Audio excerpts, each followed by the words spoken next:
listas y subcomité de base. Este 5 de diciembre, votá a la militancia de las bases para la dirección del Frente Amplio. Sebastián Michelena, Paola Beltrán, Darío Correa, Teresita Sánchez, al Pleno Nacional. Jorge Lacalle, al Delegado Departamental. Votás, presenta, desde los 14 años, en los comités de base y locales habilitados. Acercate, votá, participá. Coordinador.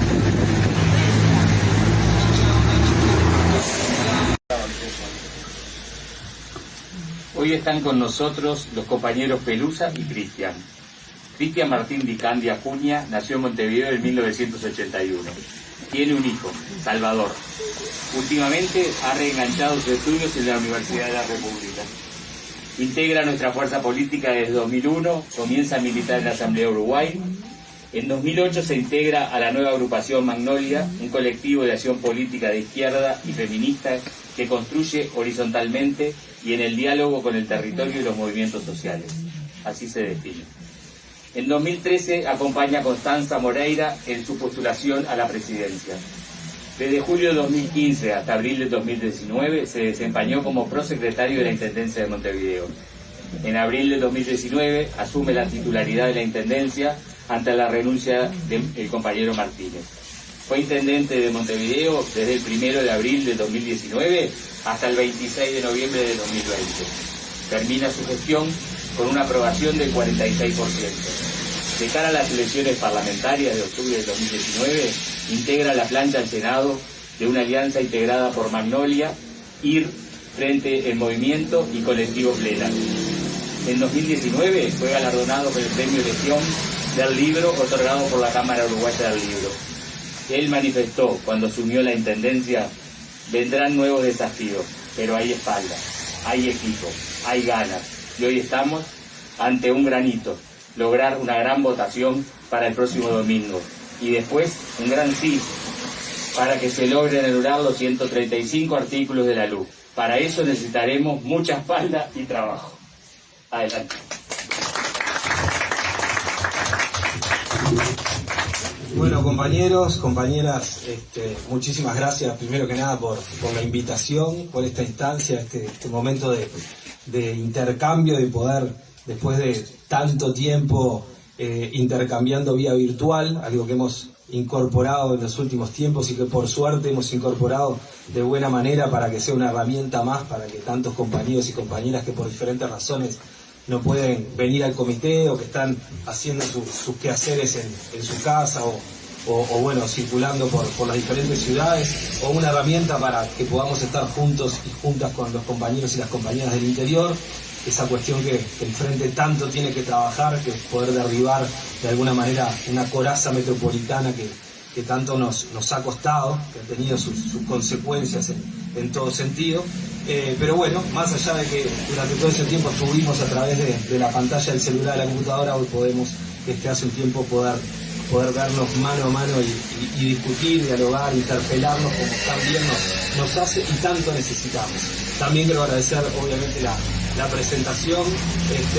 Cuando uno va acumulando años de militancia, se van acumulando algunos granitos de arena que bien o mal, en el acierto o en el error, ha ido aportando desde la visión política y desde la lectura coyuntural de cada momento, de cada situación, que no todas fueron iguales, siempre en cada circunstancia uno hace una lectura política de cómo poder aportar de la mejor manera, y como decía, en el acierto o en el error, algún granito aporte, y bueno, ojalá pasen 20, 30, 40 años más y podamos seguir sumando alguna línea de aporte a nuestro querido Frente Amplio, a nuestra izquierda uruguaya, porque también me pasó en algún momento que no quise saber nada con la militancia partidaria.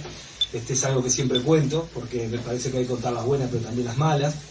Y entre aquel 2010 y 2013, cuando pensé que no quería nada y me di vuelta, al ratito estaba ahí en un club de baby fútbol, estaba de secretario de un sindicato, después terminé presidiendo el sindicato. O sea que cuando lo que nos pasa a todos y a todas acá, ¿no? Cuando tenemos en realidad por las venas la necesidad del trabajo colectivo, de la participación y de estar junto con otros y con otras generando herramienta colectiva de transformación, necesariamente en algún lado vamos a estar y vamos a estar en esos lugares donde entendamos que podemos contribuir, no a administrar el lugar en el que estamos, sino a transformarlo.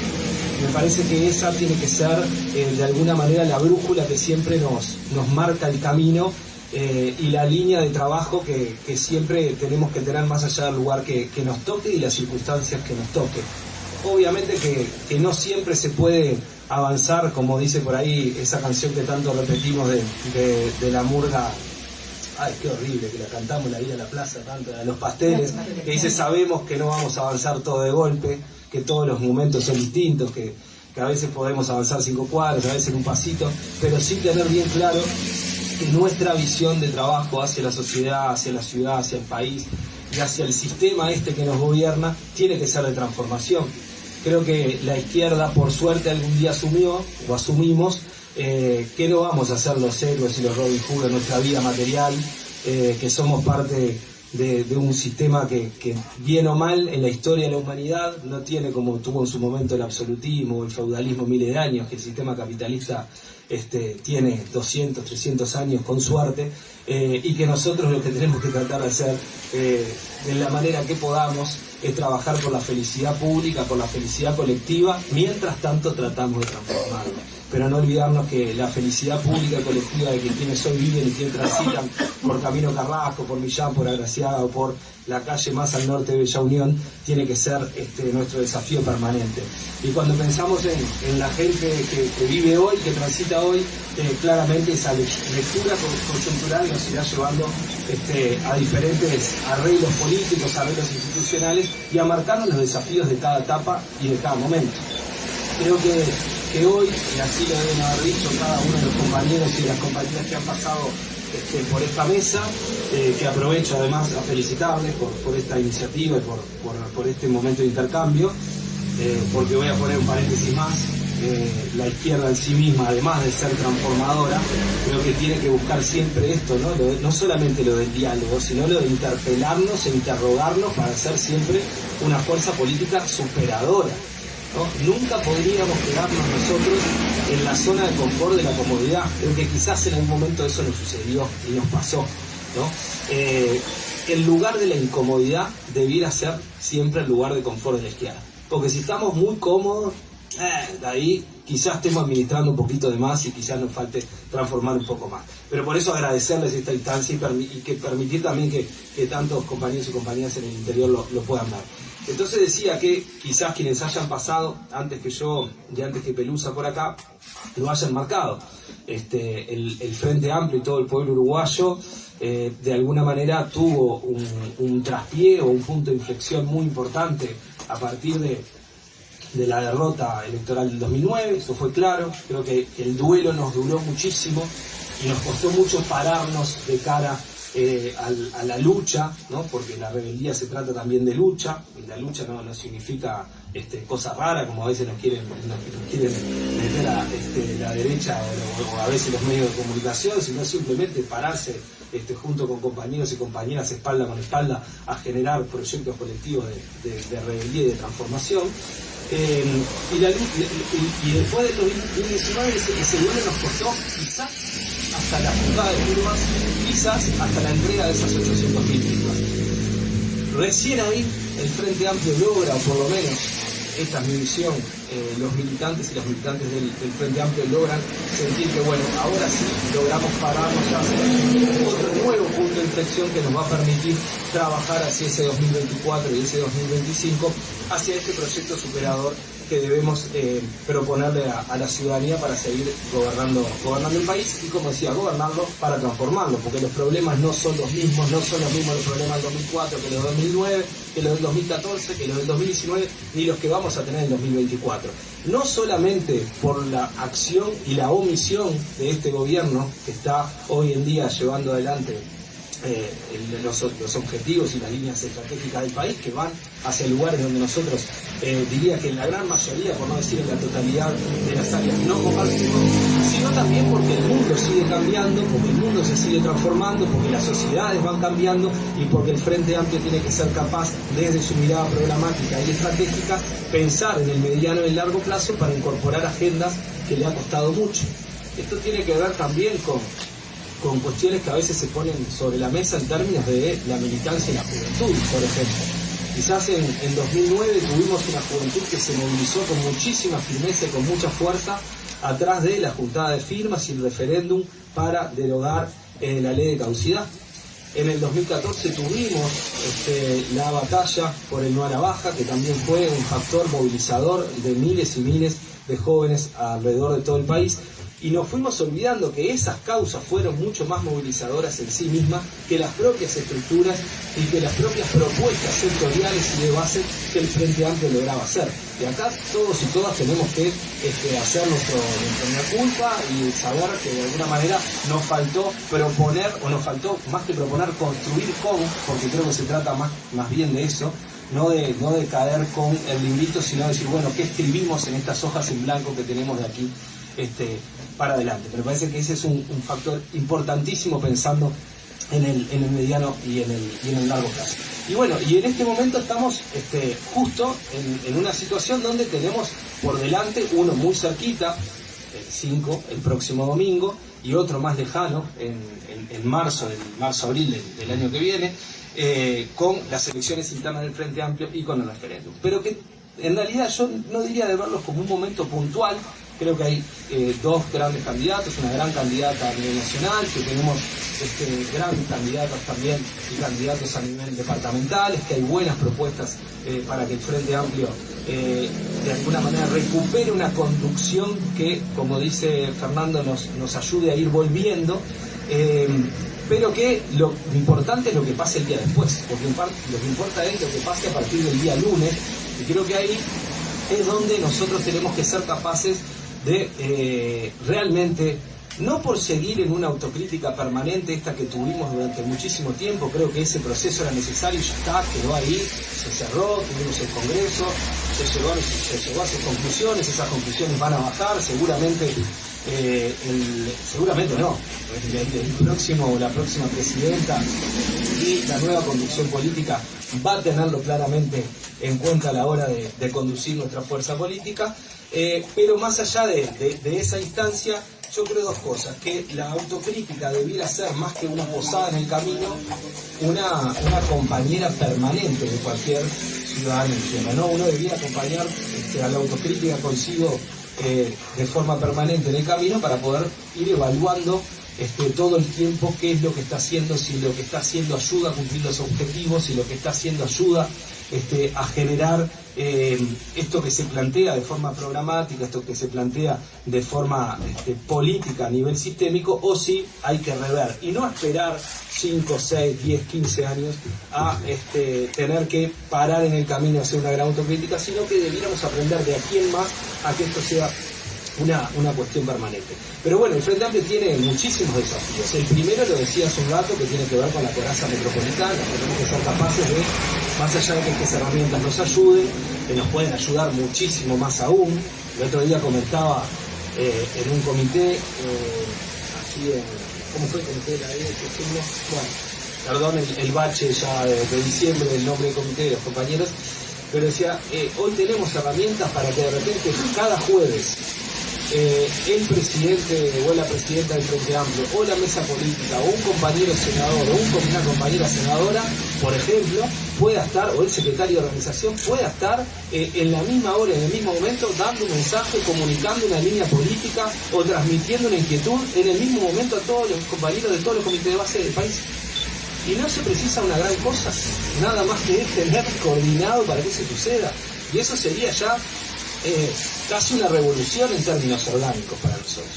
Y no significa saltearse la mesa política y la coordinadora, no, significa poder utilizar las herramientas que tenemos para ser veloces, rápidos, discutir temas que en el momento de repente precisa la conducción política que las bases discutan, porque también es una forma de reforzar y de apuntalar esto que significa tanto para la historia de la izquierda y para la historia del Frente Amplio, que es justamente el movimiento organizado a través de las bases y a través del territorio, que no alcanza simplemente con abrir y cerrar o que los compañeros trabajen tanto para mandar los comités, sino ponerle sustento político de forma permanente y que suba y baje rápido. Y eso hoy existen las herramientas para que eso suceda, ¿no? Entonces, la coraza metropolitana a veces no es solamente pensar en el interior del país, de Montevideo a Mercedes, sino también acordarse que en Soriano, además de Mercedes, está Villa Soriano, está Dolores, y hay a veces el interior del interior es más complejo con su propio departamento que a veces con Montevideo, y que a veces Montevideo también tiene sus desigualdades, y que no es lo mismo estar en el comité 28 de noviembre en Polié y Maldonado, cuando se plantean las situaciones, que estar de repente acá en Camino Carrasco, ¿no? Y esas circunstancias, esas situaciones a la hora de la construcción territorial y política, creo que tienen que ver con esta cuestión de la coraza de confort metropolitana, que a veces también tiene que ver con 18 de julio para abajo en Montevideo, ¿no? También claramente el Frente Amplio va a tener que asumir una renovación que no es, cuando hablamos de renovación no hablamos de la renovación generacional porque sí, sino que tiene que ver con la intergeneracionalidad, con ser capaces de representar a nuestra ciudadanía, y si queremos representar, bueno, tenemos que ser lo más parecido al pueblo posible, y en el pueblo hay hombres, hay mujeres, hay jóvenes, hay veteranos, ¿no? Existe una gran diversidad de pueblos que tiene que estar representada en nuestra fuerza política, o por lo menos que cuando nuestros jóvenes, nuestras mujeres, nuestros hombres miran a la fuerza política, vean una fuerza política que está integrada por hombres y mujeres y por jóvenes que luchan y trabajan para llevar adelante la mejor fuerza política transformadora posible. Obviamente creo que está más que asumido, aunque nos cueste, porque es difícil, el tema de la paridad.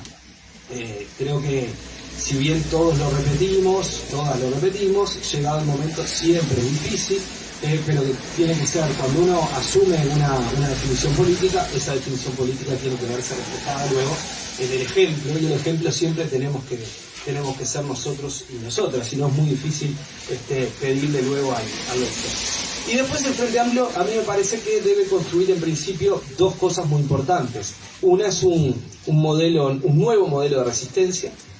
Creo que es evidente que tenemos que seguir resistiendo para no seguir atrasando los logros que en algún momento conquistamos, y para no tomar el día que logremos volver al gobierno de la peor manera al país, pero que esa resistencia tiene que ver mucho más con construir colectivamente, no solo entre nosotros, sino con quienes de repente hoy no están pensando como nosotros. Porque quizás durante todo ese periodo de duelo, el enojo, la bronca, la molestia, nos costó mucho sentarnos a tender un puente. Lo que pasa es que si no le tendemos el puente para que vengan, solo va a quedar el agujero y no van a venir. Entonces, esa resistencia va a tener que ser mucho más cercana a generar confianza donde haya desconfianza, a generar certidumbre y certeza donde haya incertidumbre, pero a ser capaces, aunque nos cueste, de ver por qué uruguayos y uruguayas no confiar en nuestro modelo político, tratar de entenderlo, tratar de comprenderlo y tratar de explicar y de tender el puente para que vuelvan a confiar. Porque si ese puente no existe, quedaremos entre nosotros charlándonos, pero difícilmente lleguemos nuevamente a construir mayorías populares. Y luego, un nuevo modelo de esperanza. Parece que en algún momento, y esto lógicamente tiene que ver también con todo esto que vengo hablando de la necesidad de ilusionarnos con la transformación, de ilusionarnos dentro de nuestra zona de confort y demás, pero tenemos que construir un nuevo modelo de esperanza. Y ese modelo de esperanza necesita sensibilidad, necesita que volvamos a aquello que en algún momento decía el Che, ¿no? Bueno, somos hermanos porque miramos la injusticia y ahí nos sentimos hermanos. o aquello que en su momento dijo Nelly Goitiño, de que bueno, no hay pan si no hay canto, y todo aquello que viene de nuestras raíces y que de alguna manera nos fue forjando en lo que logramos construir desde lo emocional y desde lo sensible, que quizás en algún momento por las propias dinámicas nos fuimos quedando en lo duro programático, en lo duro de los objetivos, y que nos faltó eso de conmovernos juntos para transformar, creer que es posible transformar. Es muy difícil convencer, tender ese puente e ir a convencer sin la sensibilidad y sin la emoción. Entonces creo que ahí es importante que tengamos claros que hay que construir ese nuevo modelo de esperanza junto con un nuevo modelo de resistencia, y que sin ambas cosas es difícil ir regresando. En ese camino, decía, tenemos el 5 de diciembre, el domingo, pero claramente el paso siguiente es el día del referéndum, el referéndum contra los 135 artículos, y como sé que han ido a muchos ejemplos con los compañeros y las compañeras de forma permanente, y por suerte lo están haciendo en todo el país, en todos los barrios, todos los días, yo quisiera además decir algunas cosas concretas en términos generales. Por ejemplo, no estamos diciendo lo suficiente cuando nos dicen que en el Frente Amplio, y esto lo digo en el acuerdo o en el disenso, porque no todos estuvimos de acuerdo en que fuese así el referéndum, ¿no? Algunas personas y compañeros de izquierda pensaban que era contra toda la luz, otros que era contra 135 artículos, algunos que había que darle el referéndum, otros no importa. La cuestión es que en realidad el Frente Amplio trató de trabajar lo mejor posible para que la LUC, que eran 500 artículos, ¿no? Porque cuando la derecha nos dice que el Frente Amplio lo único que hace es poner piedras en el camino, lo único que hace es oponerse, y lo único que hace en realidad es buscar el palito, aún sabiendo que era una ley ómnibus donde nos metían de todo ahí adentro, igual nuestros compañeros y nuestras compañeras, en el tiempo que hubo y que se pudo, trató de trabajar para que lo que se podía saliera de la mejor manera posible. E incluso algunos de esos artículos que fueron acompañados por nuestros compañeros, por ejemplo, el registro de violadores, que tanto se dice, quieren bajar, bueno, eso fue votado por el Frente Amplio y no está siendo llevado a derogación. Entonces, ¿qué es lo que llevamos a derogar? 135 de 500, es decir, que hay 375 artículos que el Frente Amplio acompañó en el acuerdo o en el desacuerdo de algunos de nosotros, pero fue lo que hizo institucionalmente el Frente Amplio, los compañeros y las compañeras en el Parlamento. Entonces, me parece que es un argumento importante, es un argumento para tener claro cuando, con la manija de los medios y con la manija de los que están todo el tiempo tirando verdura, por decirlo así, fruta podrida, como se dice, podamos decirle, no, miren, nosotros hay un montón de artículos que los trabajamos para que sea lo mejor posible. Hoy estamos llevando 135 artículos. ¿Por qué? Bueno, porque entendemos que esto sí va en contra del país que nosotros fuimos construyendo, el país que imaginamos, el país que queremos, y hay que dar ejemplos concretos donde la ciudadanía se sienta fácilmente representada. Hay uno que es clarísimo, que de repente no le toca directamente. ¿Quién necesita la libertad de tener $100.000 en efectivo? Porque lo que se defiende es la libertad de tener $100.000 en efectivo. Yo no conozco a nadie en mi entorno que precise la libertad de tener $100.000 en efectivo. La única persona que puede pensar eso es porque en algo anda, ¿no? No hay otra razón, no es posible otra razón. En ningún barrio y en ningún lugar del país.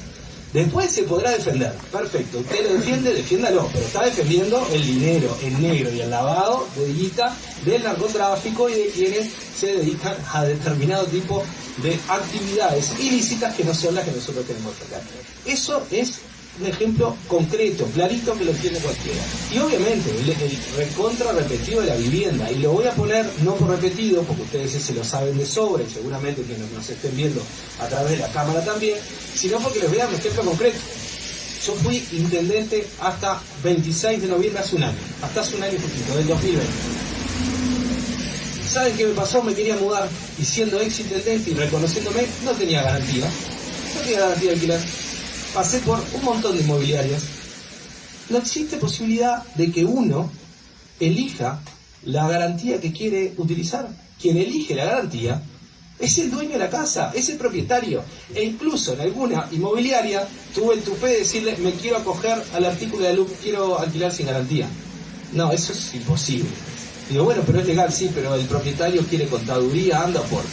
Ya está, se terminó. O sea, Y no lo digo, y lo digo, me pongo como ejemplo, porque incluso podrían haber pensado en dármela igual, porque dicen, este no me va a cagar, porque si este me caga yo lo mato en los meses. Y tenía razón, ¿no? Porque era mucho más lo que perdía yo si no pagaba el alquiler.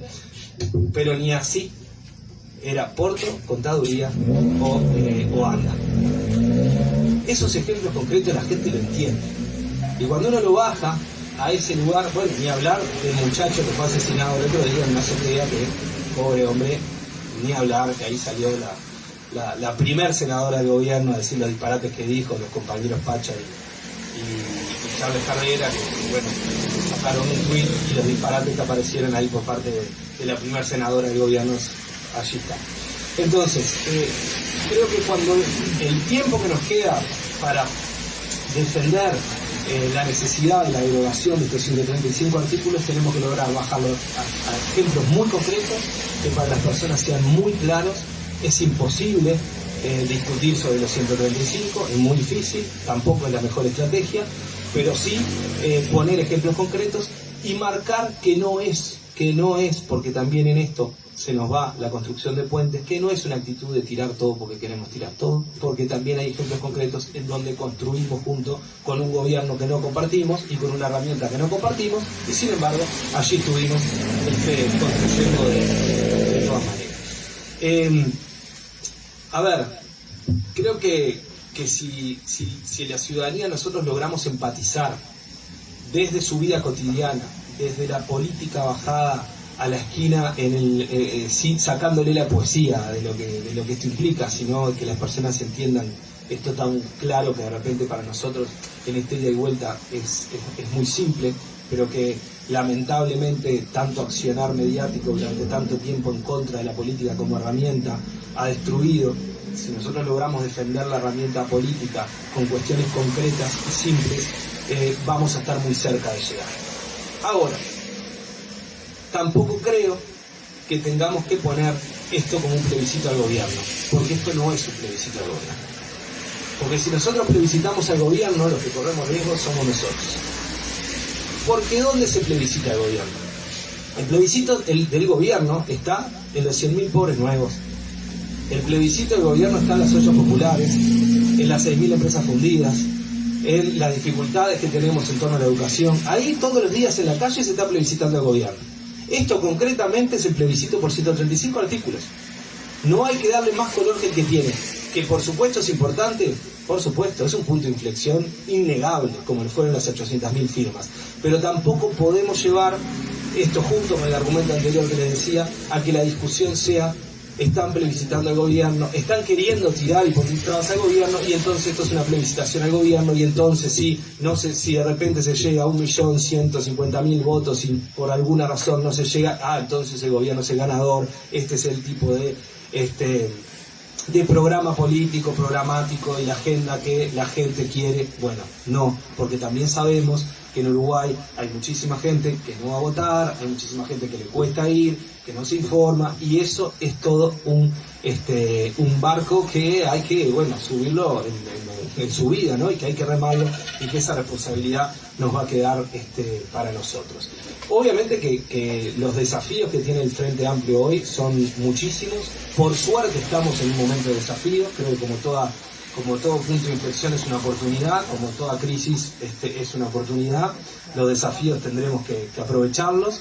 Creo que también es una oportunidad para aprovecharlos construyendo mucha más espalda en unidad y con confianza. Creo que esto nos va a ayudar también a construir espacios, a romper fragmentaciones, a romper atomizaciones, a ser capaces de entender de una vez por todas que a veces la izquierda se divide por bobadas y la derecha se une por intereses, como se dice siempre, y que ojalá podamos seguir hacia 2024-2025 rompiendo esas fragmentaciones y esas atomizaciones, e ir pensando en unidad hacia un Frente Amplio mucho más consolidado, que sean espacios diversos, sí, porque la izquierda es diversa, la izquierda tiene que ser diversa, pero también que se vea espalda con espalda, y nunca un compañero o una compañera frente amplista militando contra otro compañero, sino espalda con espalda contra quienes tenemos que militar, que en realidad no son aquellos que militan otros partidos, sino que militamos contra sus ideas, contra sus ideales y contra sus formas de ejercer el gobierno. Creo que si esas líneas las tenemos claras, si seguimos teniendo esos espacios de diálogo, de intercambio, de interpelación, de interrogación, de incomodidad, vamos a seguir construyendo de buena manera. Así que, si les parece, dejo por acá una primera, abierto a que obviamente construyamos juntamente en esto, ¿no? Sin dirigentes ni dirigidos, sino construyendo de forma colectiva ante las interrogantes o los comentarios que puedan haber, dispuesto a entrar en cualquier temática concreta que planteemos. Gracias.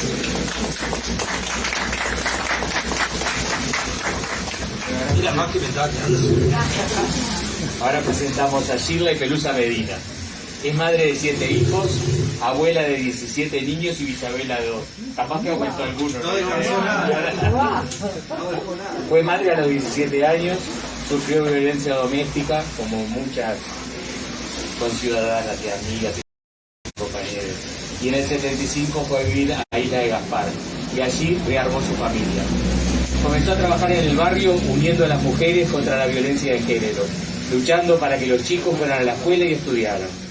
Repasando la historia de logros, en el año 1987 consiguieron el alumbrado y la construcción de una calle central. 3 años después accedieron al agua. Con el pasar del tiempo, la Intendencia les comunicó que el nivel de contaminación era irreversible y urgía realizar un proceso de realojo.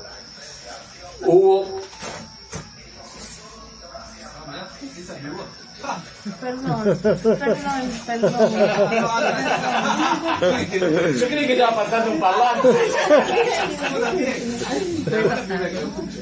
Con el pasar del tiempo, la Intendencia le comunicó que el nivel de contaminación era irreversible y urgía realizar un proceso de realojo. Hubo una superpoblación de vecinos que pasaron de 60 a ser 250. En el 2005 acudieron al Ministerio de Vivienda. Se hizo un estudio del suelo que salió contaminado con plomo, y a eso se le suma que había más del 65% de los chicos con parásitos. Al enterarse de los resultados, el planteo es: de acá no paramos hasta que tengamos una vivienda digna. Y se trabajó para una regularización y realojo total del asentamiento. Hoy 256 familias viven en una casa digna. Ella trabajó más de 40 años por los derechos en Isla de Gaspar, convirtiéndose en una líder para los vecinos. Ahora, aquel asentamiento, el más antiguo de Montevideo, ya no existe. Se convirtió en un parque para el encuentro de vecinos que se llama Idea Vilariño, en homenaje a la poetisa uruguaya. Pelusa es militante frente amplista y de Magnolia, referente barrial que lideró el proceso de realojo de más de 250 familias. Su acercamiento a la política está relacionado con su historia personal, por la lucha de los derechos de una mayor y mejor calidad de vida en el mayor asentamiento del barrio. Ella nos dice: lo mío es la calle, el territorio, escuchar, alentar al vecino, codo a codo, espalda con espalda. Yo las pasé y las quiero acompañar siempre. Quiero prestar mis oídos porque a mí no me los prestaron. Quiero abrir las puertas que un día me cerraron. Gracias por estar.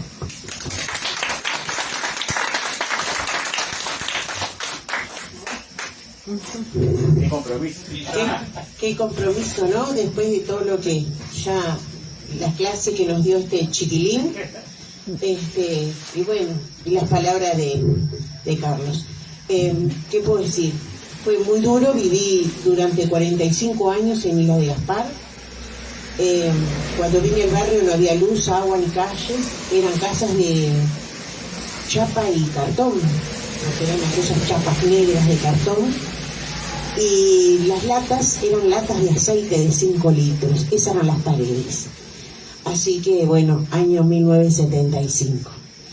Cuando vine al barrio, ya les digo, habían 50, 60 familias, plena dictadura, o sea que la policía llegaba a cualquier hora, se metía en las casas, si había algo de valor se lo llevaban a los hombres detenidos, los tenían 48 horas, algunos les pegaban, así fueran trabajadores, no trabajadores, tuvieran o no tuvieran antecedentes, los llevaban porque a ellos se les cantaba. Y todavía que teníamos que estar cuidándonos de que no se nos metieran con las chiquilinas, ¿no? Porque había muchachas jóvenes. Así que ahí comenzó mi lucha. Yo venía de vivir con mis padres, una clase media, padres trabajadores. Mi papá era delegado de las Barracas de Lanas, comunista, de la lista 63, pero mi madre pachequista y el esposo de mi mamá wilsonista. Entonces era la oveja negra de la familia, porque era la comunista de mierda para mi casa, ¿no? Cualquier cosa que hiciera tal, defensora de los pleitos perdidos, cada comunista de mierda que hizo arreglar el mundo vos sola, y yo tendría 14, 15 años. Pero bueno, así que desde ahí ya venía golpeada por mi propia familia. Después con esto dije a Gaspar, yo dije, tenemos que salir adelante de alguna manera. Y bueno, comenzamos haciendo una calle que estaba toda de barro, tiramos escombros, los vecinos no querían ayudar, y les cerré el camino, tenían que ir por un lugar peor, así que un día dijo, bueno, vení que te vamos a ayudar. Se juntaron 40 hombres y hicieron el camino, y se dieron cuenta que si integrábamos nosotros mismos, si participábamos, íbamos a tener una vida más digna. Así que en vez de hacer ese pedazo se hicieron 3 callejones. Y ahí fue como empezamos a participar entre los vecinos. Se necesitaba de comer, bueno, si a una le sobró una papa, a la otra la cebolla. Siempre hicimos trueque dentro del asentamiento, porque fue muy duro vivir en el lugar, y más en plena dictadura, ¿no? Les sacaban los carros a las personas, no llevaban los caballos, les pegaban a las mujeres o no con el látigo, los de la Republicana, para llevarse los caballos. O sea que fue muy difícil vivir ahí. Con la vuelta a la democracia, bueno, la única bandera de Frente Amplio que había en el barrio era la mía, o sea que yo recibí de todo. En la puerta de mi casa era el basurero, vayan que está la usina 5, y ahí me volcaban de todo. Me enojaba muchísimo, hasta que una señora me dijo, no te enojes, vigila a quien te tire y devolvéselo. Y bueno, lo hice 2 veces, nunca más me tiraron nada. Pero, o sea que había que manera defenderse por sí sola. Una noche vino una chiquita a decirme, Pelu, mi padre va a matar a mi mamá. Bueno, me puse una campera, me fui, y mi esposo me decía que no fuera, que no me metiera, que era problema de pareja. Allí el patriarcado era el que mandaba, menos en mi casa. Así que me fui, y en el camino llevé a Olga, llevé a la chaparra, que era Gladys, llevé a la Andrea, llevamos a la gorda Chicha.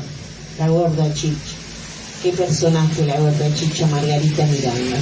Así que bueno, nos fuimos a la casa de Mari y Beto, Mari tirada en el suelo, Beto golpeándola. Hablamos con él porque, sin discriminar, era un rancho, el Beto era una cosa cuadrada. Nosotros le hablábamos y era un sopapo y volábamos para todos lados porque nos pegaba igual a nosotros.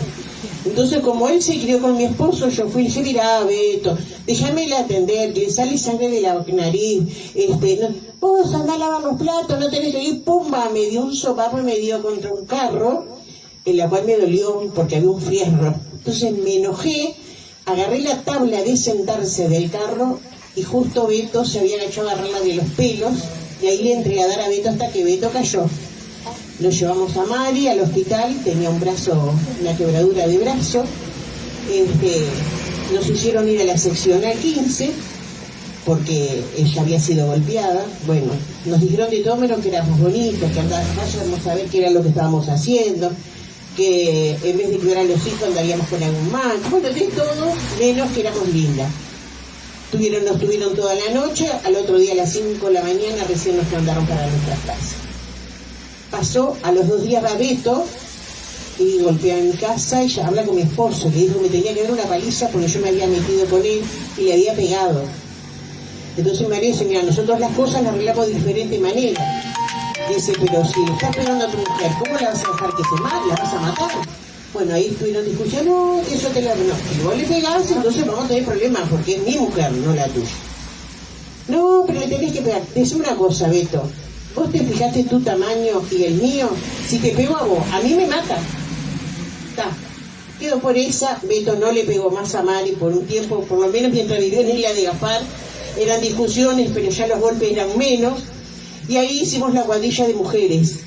Nosotros no se usaban los celulares, así que nuestros hijos eran los que avisaban a distintas mujeres de que había problema en la casa, y ahí ellos mismos mandamos al hijo de fulana, mengana, sultana, y ahí nos informaban.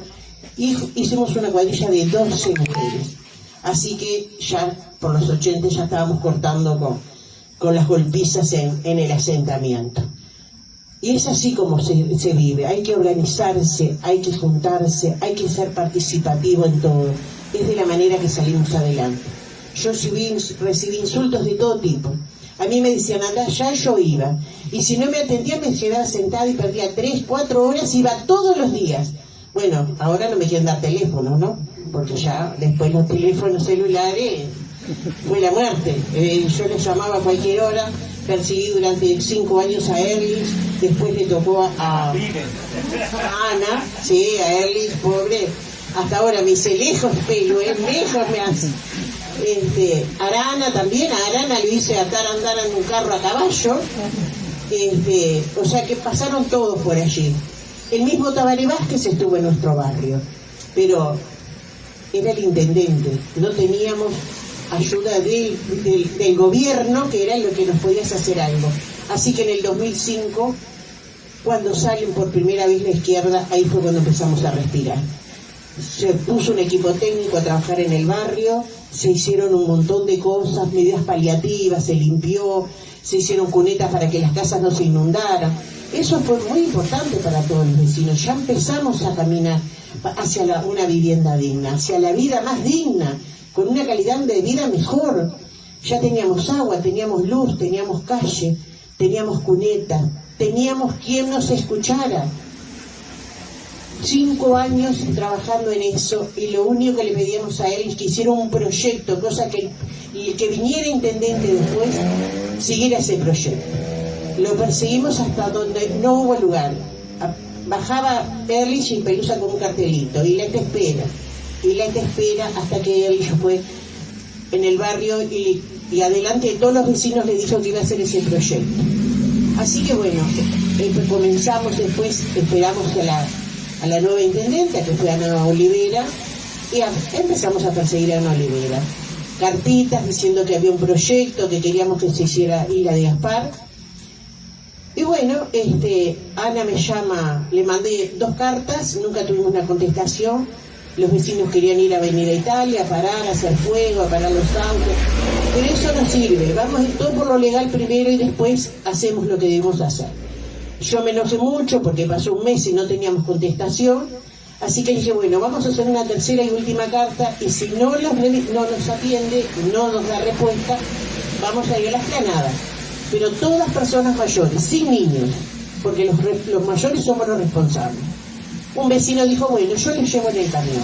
Bárbaro. Llevamos una carta un viernes y le pusimos en esa carta, que ya habíamos mandado 2, que no tuvimos respuesta, pero que si no nos atendía o no damos la respuesta, íbamos a ir a la explanada. Y abajo le pusimos, el que avisa no traiciona.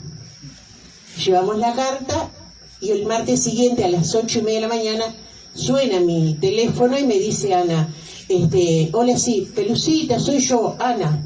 Ana, sí, Ana Olivera, le entendé. Ah, no, esto es una jugada para Videomatch, digo yo. Y me dijo, no, estoy acá con Susana Camarán, que era la primera alcaldesa acá del municipio E, y estoy con Noemí Lapola Alonso. Dice, ellas van a trabajar contigo, así que ellas estamos reunidas y en la tarde te van a llamar. Y la verdad, desde esa fecha se pusieron a trabajar con nosotros. 2011 hicimos un convenio total para el realojo total de 253 familias. En enero del 2012 nos vienen con 10, para que 10 familias compren casa usada.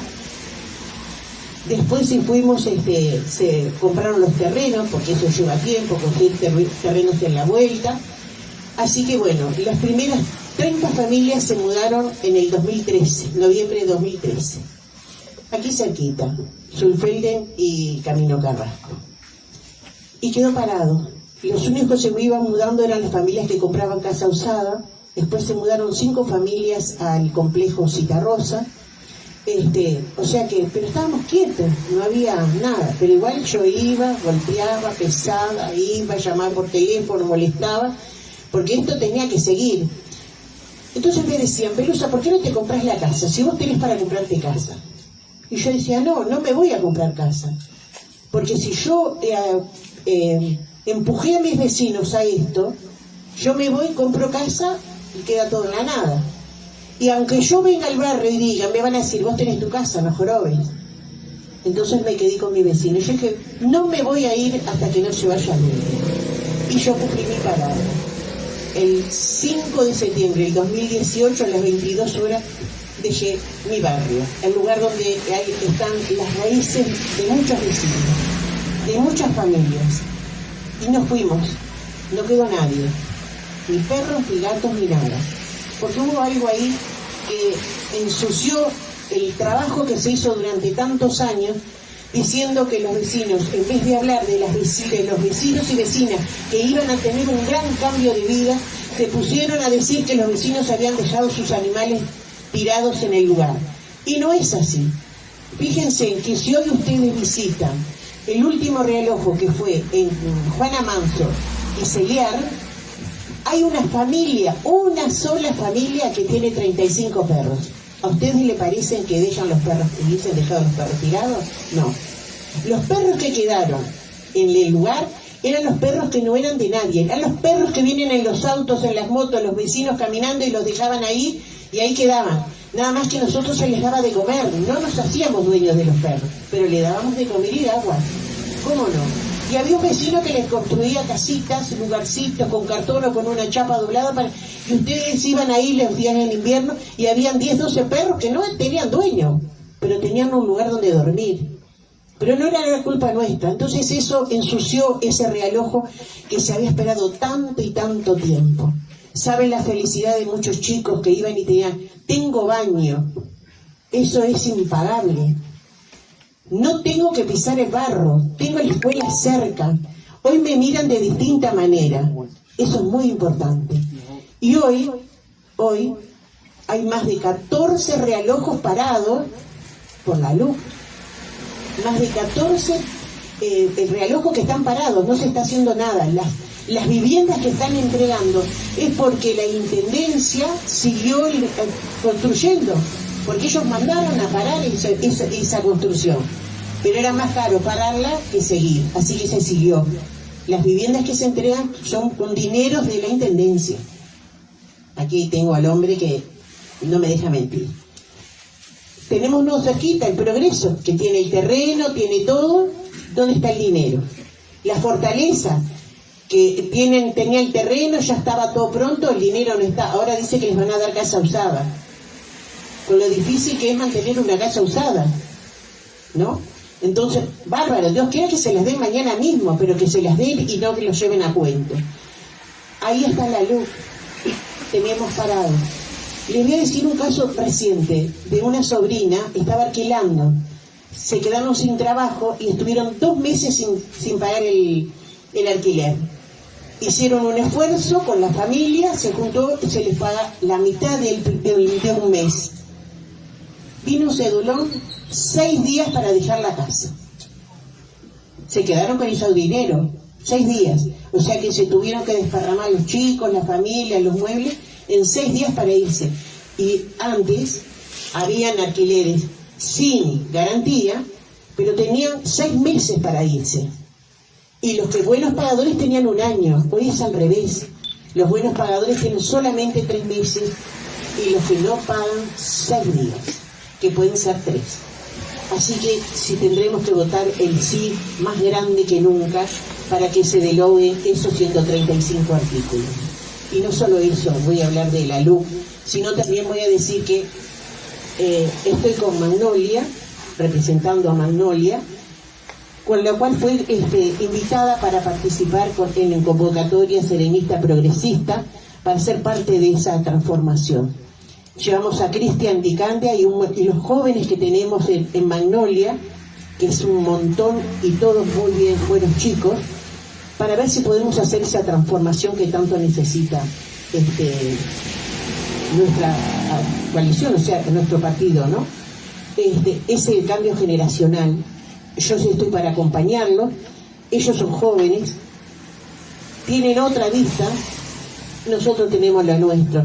Ellos nos capacitan a nosotros y nosotros nos capacitamos a ellos.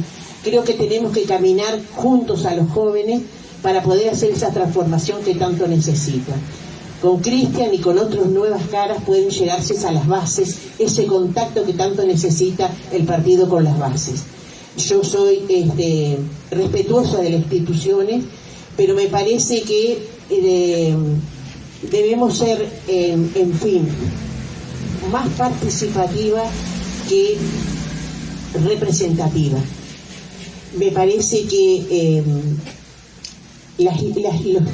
las bases tienen que tener una lista propia y que sea esto mitad y mitad. Mitad por mayoría por los partidos, las coaliciones que hay dentro del Frente Amplio, y la otra mitad tiene que ser de las bases. Que las bases elijan sus representantes en las coordinadoras. Eso me parece importante y para eso tenemos que trabajar que eso suceda. Yo lo que les pido es que, bueno, tenemos que trabajar muchísimo para recuperar el gobierno nacional, para mantener nuestro gobierno departamental y de esa manera poder seguir colaborando y ayudando de lo más posible a los más vulnerables. Por eso les pido hoy que voten la 95 y la 195 a Fernando Pereira y Graciela Villar. Así que bueno, muchas gracias por todos. Buenas noches.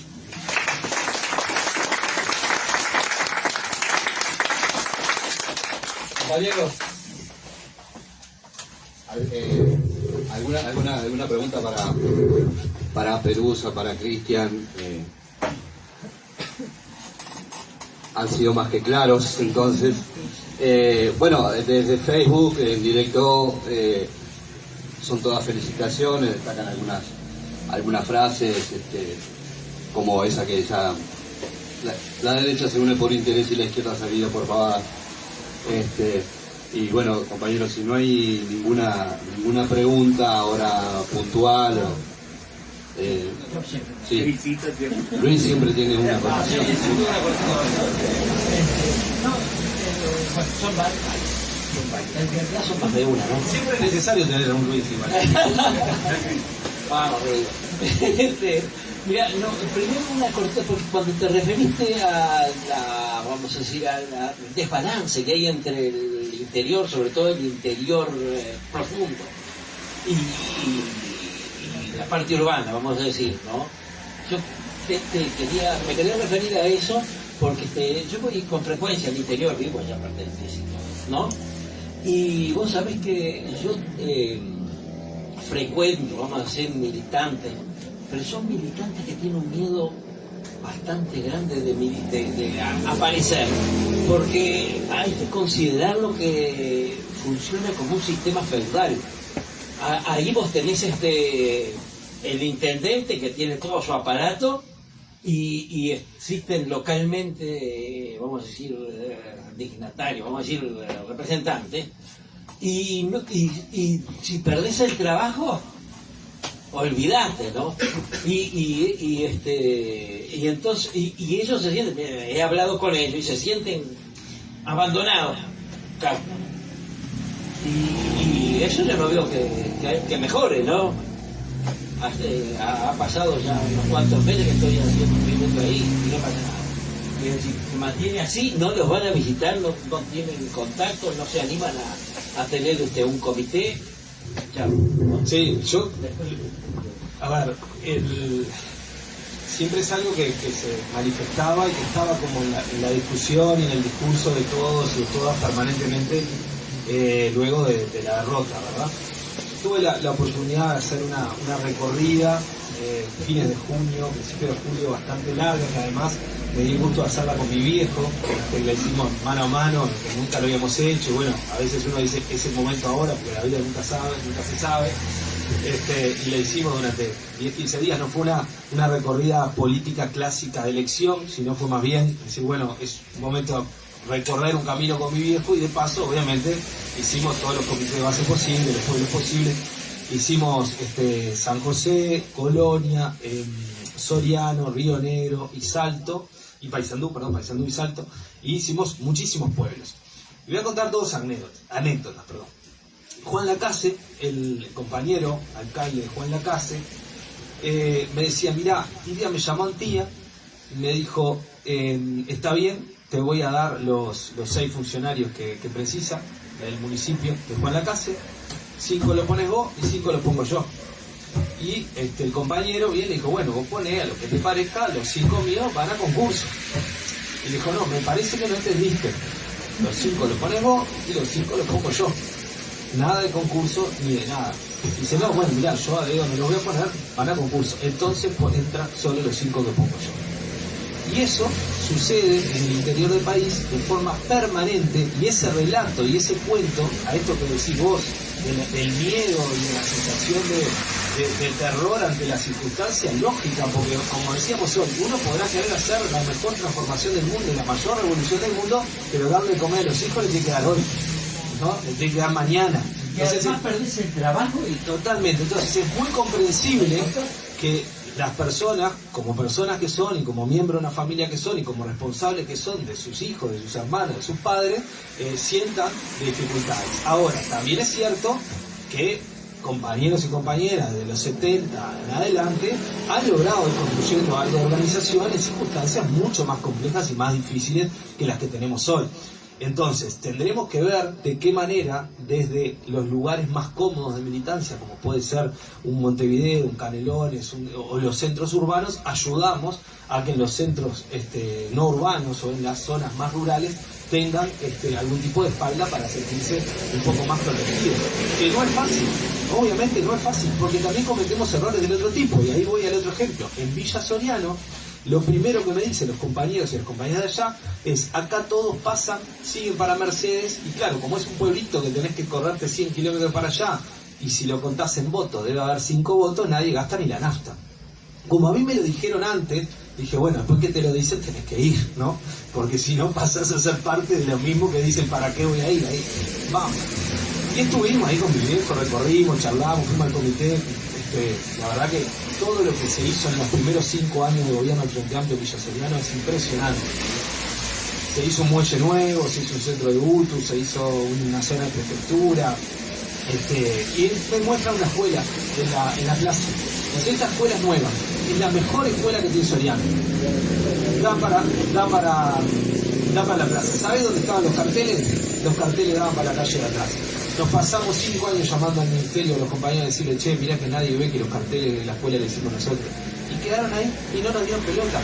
Entonces los compañeros también, cuando tratan de ayudar, necesitan que desde determinados lugares se los escuche, se les levante un teléfono, se les levante. Bueno, ya no se levanta el teléfono, denota los más 40. Pero bueno, que se los escuche para darle respuestas a cuestiones que si no vienen desde el territorio, uno acá no se entera. Me contaron otra, dice, el Ministerio de Educación y Cultura hizo un nuevo museo en Villa Soriano. Le dio la gestión a la intendencia. ¿Qué hizo la intendencia de Soriano? Aprovechó de dar 3 o 4 empleos más.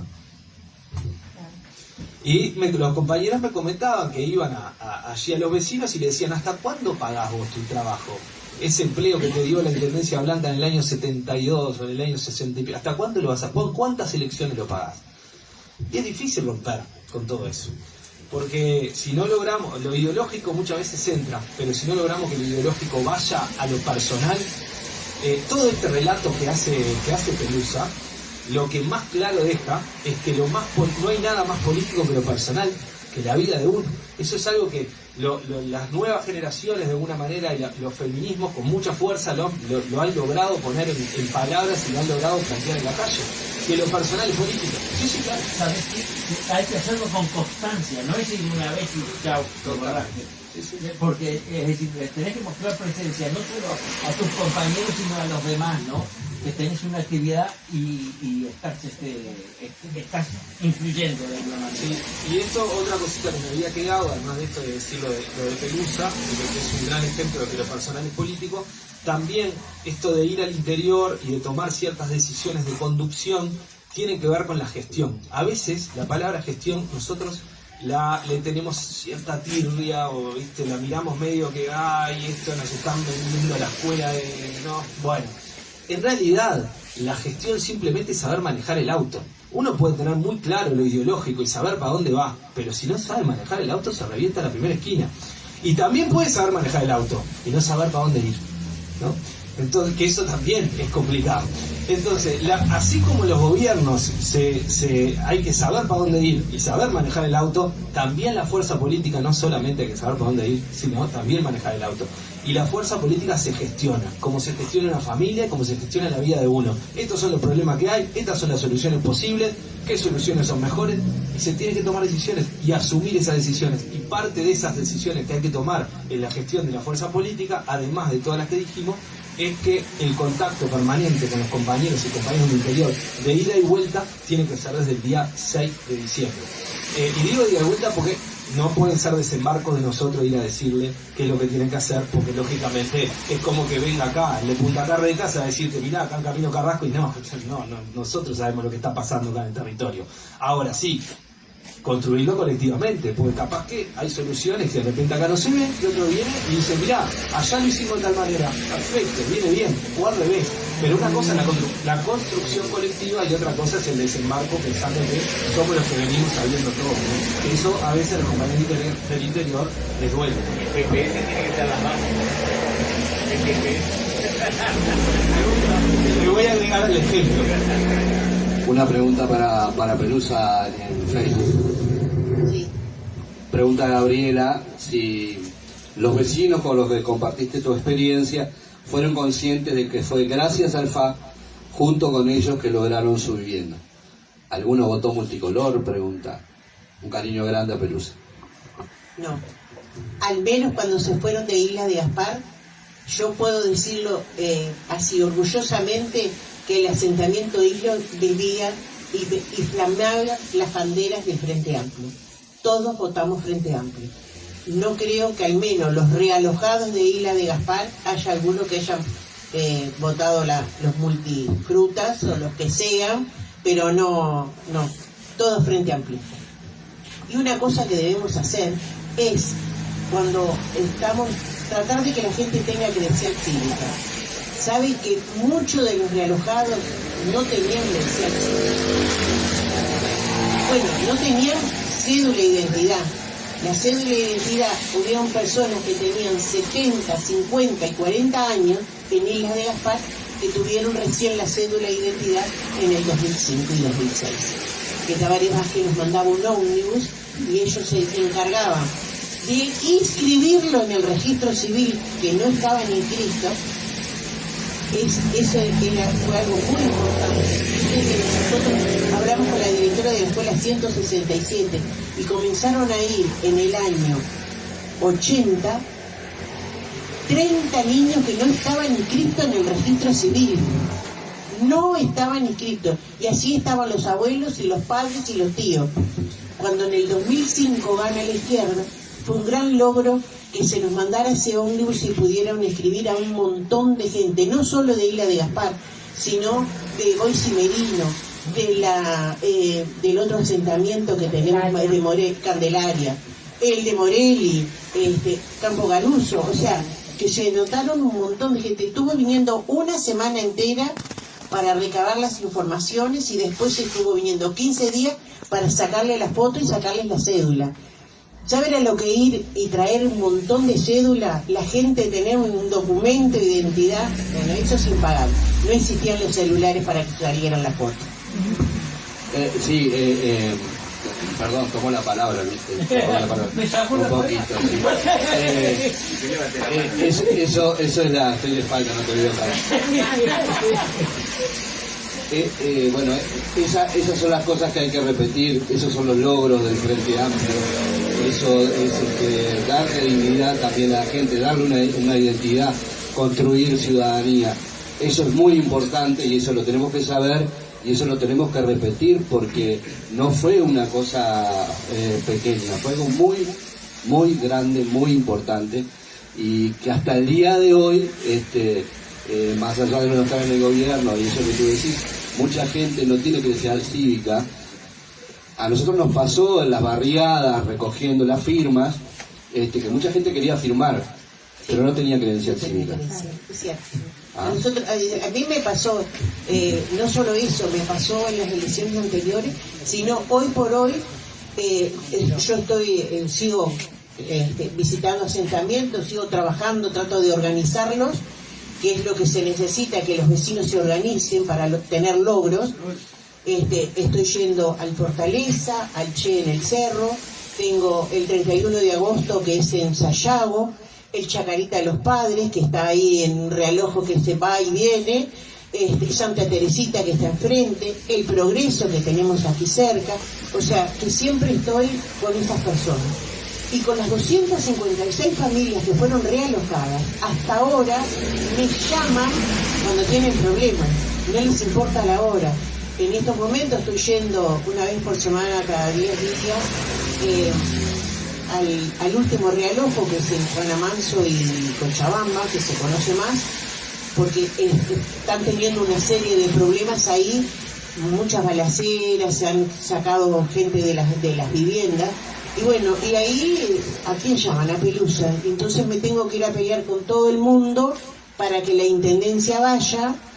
Hemos tenido una reunión con Santiago González, que un poco más, y lo cuelgo porque que yo convivencia.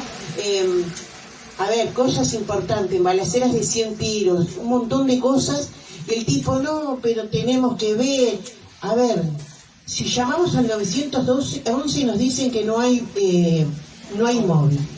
Ah, no, ustedes llamen al 0800 5000 y hagan la denuncia que les tienen que mandar el móvil. ¿Qué estás esperando?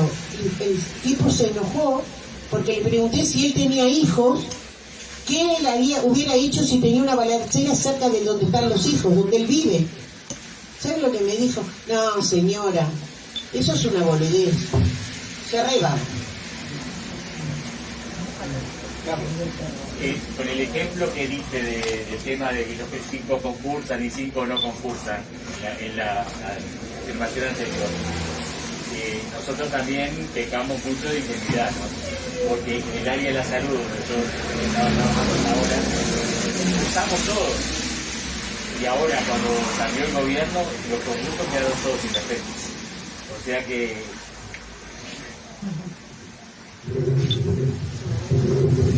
Sí, a ver. Nosotros creíamos que los concursos se iban a mantener. Lo que pasa es que claramente, a ver, hay cuestiones que son un problema para nosotros y que como los medios de comunicación y la prensa saben que son un problema, es más, la derecha sabe que es un problema para nosotros, porque nosotros nos colocamos como ejemplo de ética y de transparencia y está bien que nos coloquemos ahí.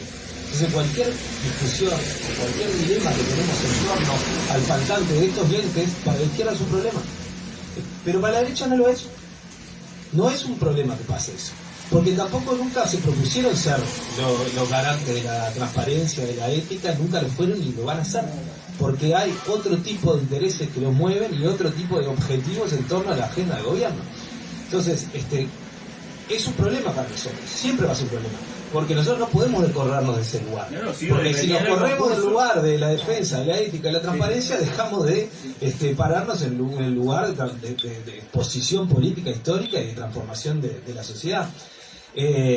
Lo que nos pasa ahí es otro problema que tiene que ver con la comunicación que tenemos desde el gobierno y desde la diferente institucionalidad, incluso de la fuerza política, con las bases sociales, con los movimientos sociales y con la población en general. En comunicación y en profesionalidad de la comunicación, la derecha nos lleva la derecha nos lleva a la derecha, como vamos a decirlo, hace rato. Otra de las cosas que el 6 de diciembre que empezar a cambiar es la comunicación. Claramente hay que profesionalizarla. O sea, vivimos en un mundo que si no profesionaliza la comunicación, vamos fritos, marchamos, no nos alcanza con los pasacalles, con los muros. O sea, tenemos la universidad y cada una de las facultades, no sé, el 60-70% de los egresados son compañeros y compañeras de izquierda. No necesariamente pernambucanistas, de repente no necesariamente militantes, pero no hay gente con capacidad técnica que pueda, aunque se le pague, mira lo que digo, porque a esta altura no importa, porque lo que pensamos es que cambie la comunicación, que nos ayude a mejorar la comunicación, a una comunicación profesional de la fuerza política, porque si no lo que termina sucediendo es lo que nos pasó en los últimos años en torno a muchísimos temas, donde el relato ganador en la calle fue el relato que impuso la derecha. Entonces vos en el 2019, después de perder la elección, hablabas con compañeros y compañeras de Brasil, de Argentina, del lado, del otro, no importa, y te decían, pero ¿cómo perdió el Frente Amplio? Porque miraban las estadísticas, te decían, pero durante 15 años aumentó el PBI, aumentó esto, bajó la desigualdad, o sea, no había razón clara desde el punto de vista estadístico o los datos concretos por la cual nosotros estábamos siendo derrotados en las urnas. Y en realidad, el Pacho nada más me comentaba y dice, pero mirá que hablas en Rivera y piensan que en Montevideo, la señora te dice, mirá que en Montevideo salís por la calle y te pegan un tiro en media cuadra. El relato que se había impuesto y que había ganado era el relato que impusieron durante muchísimo tiempo. Y eso es una falencia nuestra, porque es fácil decir a los medios y dicen, bueno, eso ya lo sabemos. Ya está, o sea, es un dato de la realidad.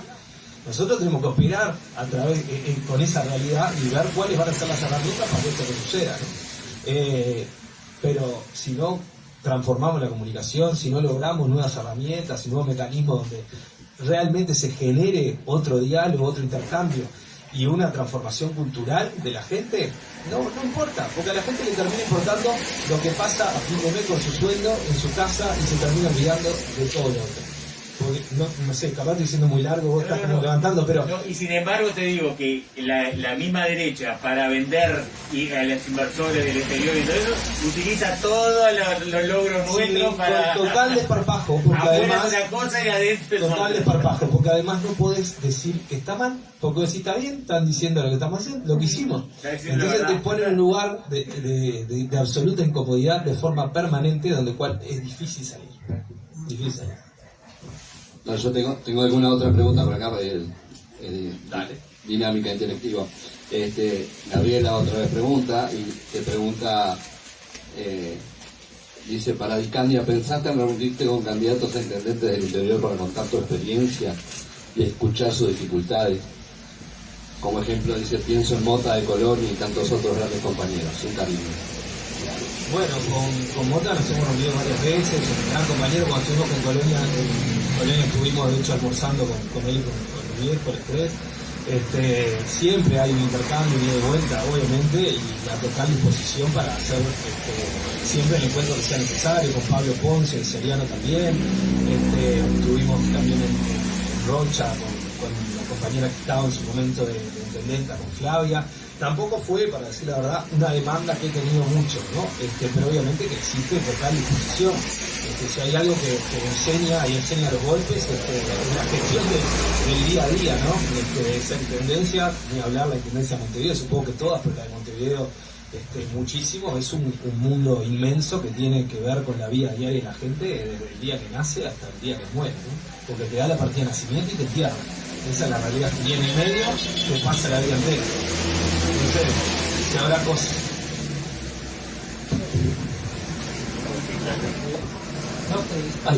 Sí. Y tenía que ver con eso que estabas diciendo hace un momento, ¿no? El asunto de la comunicación, ¿no? Y es que yo he visto varias charlas de estas, no sé si oye bien, y me recordó, en primer término, me hizo recordar una opinión de Botinelli, de la encuestadora, ¿no? Y en ese decía que el Frente Amplio iba a tener dificultad para hacer una campaña contra por el sí, vamos a decir, porque se trataba de muchos temas diferentes, inconexos entre sí, y entonces esa es la dificultad, mientras que el gobierno la tenía fácil, porque dice que sí, que se apruebe la luz y se acabó. Pero yo mismo había visto otra cosa, ¿no? Es que vienen a hablarnos así distintos, más o menos especialistas, ¿no? Ha venido de la enseñanza, de la seguridad, diferentes, ¿no? Y entonces resulta que para el oyente, viene a ser como que cada uno le presente un pedacito del rompecabezas, tomá. Y después cada uno se arregla por su cuenta. Y me parece que eso es incorrecto, vamos a decir, está por debajo de lo que se precisa. No apruebe el examen, vamos a decir, ¿no? Es decir, entonces yo veo que la cosa habría que plantearlo muy como un tema de clase, es decir, hay dos proyectos, hay dos proyectos que vienen a ser de país, que son la izquierda y la derecha, ¿no? Pero eso no se plantea nunca, tú no lo planteaste acá, ni los otros que he oído no lo plantearon, ¿no? Es decir, y al mismo tiempo que la LUC mismo, bueno, eso sí se dice un poco, que es un proyecto de clase, en el sentido de que las clases más adineradas han hecho esa ley para ellos, y por el contrario, no es urgente, por ejemplo, obtener agua corriente, electricidad, paredes, piso en la casa, no, eso no es urgente. Lo urgente es eso, transferir $100.000 para el exterior. Entonces, una cosa, y no se, y yo veo que no se le saca el jugo, no se le saca el jugo a esa lucha de clase, que la lucha de clase es una cosa instituida desde hace 2000 años, ¿no? De Espartaco, desde la Revolución Francesa, existe en la clase, no sé por qué, yo lo interpreto como que tienen miedo de plantearlo, pero no tendría oyente.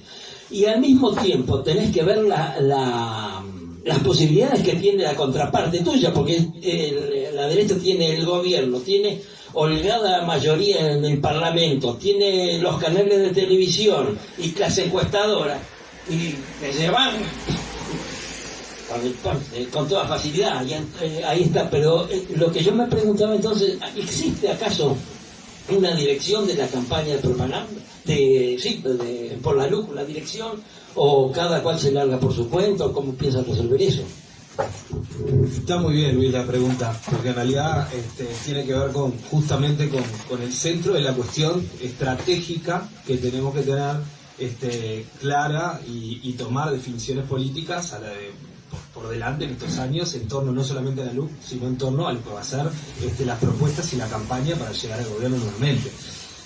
Hay una cosa muy clara, si nosotros no elegimos cuáles son las 3 o 4 batallas y que vamos a dar de acá al 2024-25, y todo el frente, y digo el frente, lo quiero hacer más amplio, ¿no? Porque también de las 700.000 firmas, no lo dije porque esto lo ha reiterado, seguramente cada uno se sentó acá, nos ha enseñado que en realidad la izquierda tiene que actuar, ¿no? Frente amplio, izquierda social, cooperativa, sindical, o sea que el gran amplio espectro de la izquierda, cuando se para todo junto, es un elefante, le cuesta actuar junto, pero cuando se para es una aplanadora. Pero todo ese gran frente social de izquierda y político de izquierda tiene que definir cuáles son las 3, 4, 5 batallas que va a dar. ¿Cuánto tiempo estuvo la derecha hablando solamente de un compañero nuestro, para no nombrarlo, porque era feo? Fue su única batalla durante 2 años. Ahí, al punto que ni nosotros queríamos ya escuchar, ¿no? Eligió la batalla, dijo, esta es mi batalla. Y ahí no perdió el ritmo durante 2 años. Terminó eso, arrancó otro, no salía cada uno a hablar de lo que quería todo el tiempo. Y nosotros de afuera decíamos, che, pero esto es ridículo, ya está, ya pasó, ya no, porque un día lo escucha uno, otro día lo escuchó otro día llegó al peón rural de allá del último lugar. Y machacan porque definen una estrategia de comunicación política y van todos al país. Entonces, nosotros, la LUC es uno, el puerto es otro, por decir, ¿no? ¿Cuáles son los otros 2, 3 temas que de acá en 2024-2025 vamos a elegir y vamos a machacar día tras día? Y esto significa también asumir, y esto tiene que ver con la unidad, con el trabajar espalda con espalda, que no todos podemos salir a hablar de todo.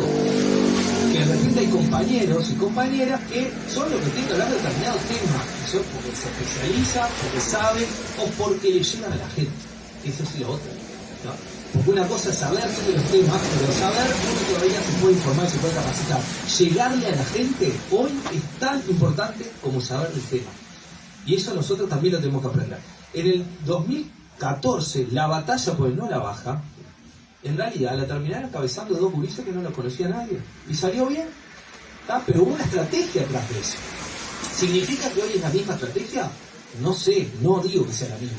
Lo que sí, si ustedes miran, hay una de las charlas de este curso que hicimos con Magnolia sobre la mesa, que dieron Tamara Zamudio y Federico Barreto, ambos politólogos, compañeros jóvenes. En la parte de Federico Barreto habla de cómo se construyó la estrategia de comunicación del no a la baja. A mí me sorprendió, yo quedé de tal. Todo el trabajo que se había hecho para encontrar los colores, lo que le llegaba a la gente, lo que no le llegaba, un laburo impresionante. Y yo cuando miraba eso decía, bueno, pero esto es lo que tenemos que hacer ahora para el referéndum. Profesionalismo. No, pero así, decía, bueno, esto está perdido, este territorio está perdido, esta gente ya sabe que va a votar. ¿Cuál es la que no sabe? Esta, ¿dónde vive? ¿Qué piensa? O sea, y ahí es donde se atacó. Y bueno, y se ganó raspando. Y creo que eso es lo que hay que hacer. Porque esto que decís vos de hablar del proyecto de clase, está clarísimo, pero está clarísimo para nosotros acá y para el primer círculo, y para el segundo círculo. Hay otro círculo que le va con la lucha de clases y ya te miró de costado y siguió de largo. Y capaz que le importa si el hijo de él labura en los techos porque trabaja cambiando televisión por cable. Y entonces dice, no, mi hijo labura televisión por cable, y esto que pasó acá, no, está. Entonces también hay que ver dónde a cada uno le aprieta el zapato para llegarle, ¿no? Que también pasa con el tema de la educación y los jardines de infantes y los CAIF. O sea, yo sé que puede sonar un poco lavado, pero lamentablemente para lograr a último momento llegarle a lo que la gente le aprieta el zapato hoy, hay que buscar el relato. Cuando me abre la puerta al vecino y dice, bueno, este tiene hijos, son mayores, son menores, y bueno, y ver dónde le aprieta el zapato, porque como bien decís vos, son 135 artículos. A cada uno le va a apretar uno distinto. Salvo los que puedan tener, o los que podamos tener la capacidad de entender que transversalmente hay un proyecto de país atrás. El problema es que ese proyecto de país, el 50 como algo por ciento, ya votó otro. Entonces, si nosotros vamos con ese, va a ser difícil. Porque en realidad este es el programa político al que votó la gente. Que es el cual nosotros no estamos de acuerdo. No lo sabían ni ellos. Bueno. Que iban a dar la lengua. Hay que discutirlo, porque se lo tenés que convencer. Bueno, compañeros, agradecerle a Pelusa y a Cristian. Con esta charla estamos cerrando un ciclo de charlas que venimos haciendo primero vía Meet por la pandemia, en fin, y demás. Luego las pasamos a presencial. Todas las charlas están colgadas en YouTube, todas están en Facebook. Pasaron por aquí María José Rodríguez, Vergara, me ayudan los compañeros. Chichián, Leal, Constanza, Andrade, los tres candidatos a la presidencia del Frente Amplio fueron en estos últimos días. Constanza, Constanza Moreira, bueno, amplísimo panorama que tuvimos. De fútbol. Compañero de fútbol, Gustavo González, sí, correcto. Y bueno, y hoy nos vemos casi que obligados a cerrar el ciclo, digamos, nos vamos a dedicar más a la campaña de la semana próxima. Y por supuesto con todo para derogar esos 135, anular esos 135 artículos de la Ley de Urgente Consideración. Pero no vamos a dejar tampoco este espacio, sino que lo vamos a ampliar con actos más esperamos más grandes. Y te dejo el cierre. No, simplemente agradecerles muchísimo la instancia. Creo que es, como dije al inicio, no importante, es esencial poder tener estos mano a mano de intercambio.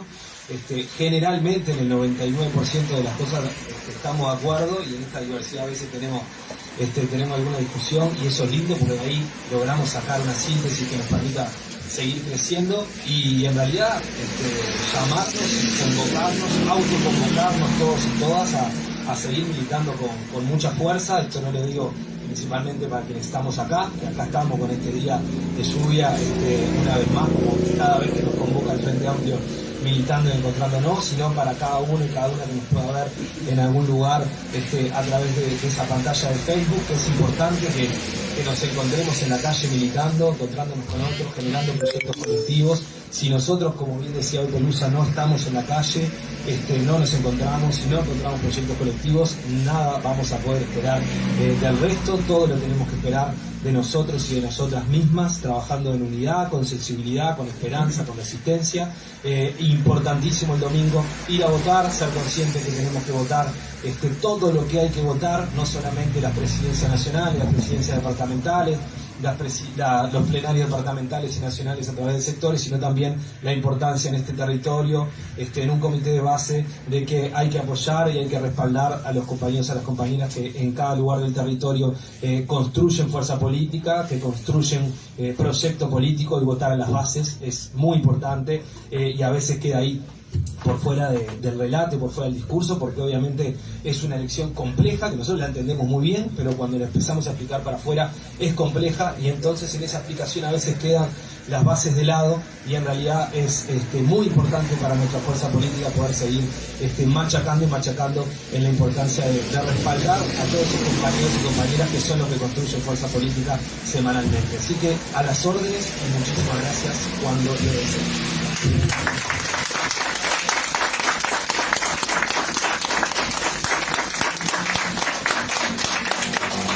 ¿Viste la foto colectiva? Sí, sí.